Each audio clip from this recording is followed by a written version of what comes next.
मित्रांनो, आजपर्यंत मी इतरांच्या कर्तृत्वावर खूप काही लिहिलं, पण आज म्हटलं आपण स्वतःलाच जाब विचारावा. आपण स्वतःलाच जरा जाब विचारावा की मी आईसाठी काय केलं याचा आढावा घ्यावा. आपण पहाटे उठलो आणि आई दुपारी, असं कधी घडलंय? आपण जेवायच्या आत आईचं ताट आपण कधी वाढलंय? बर, तुम्ही घरी येताना आईसाठी काय आणतात? सांगा. स्वतःच्या आईचा फेवरेट कलर कोणता? देवा, आईला हवं ते मिळू दे, अशी प्रार्थना तुम्ही कधी देवापुढे केली आणि पाहिलं का? आई कधी शेवटची ऑनलाईनवर आली? तिच्या बर्थडेची पार्टी तिच्या मैत्रिणींना बोलवून आपण कधी देतो?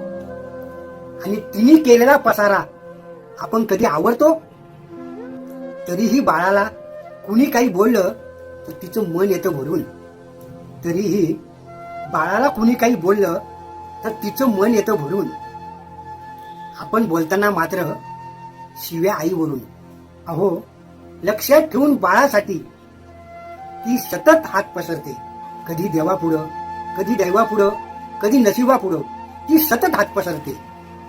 पण दुपारची बीपीची गोळी घ्यायला ती विसरते.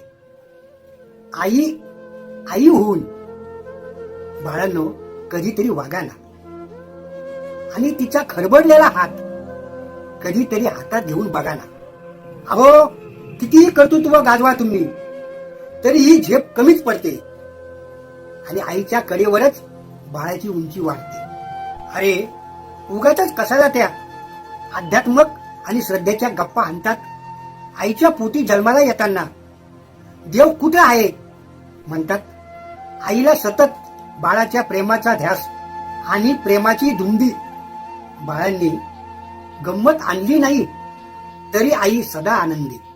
नको कोणाशी स्पर्धा, नको कोणाचा हेवा, नको कोणाशी स्पर्धा, नको कोणाचा हेवा.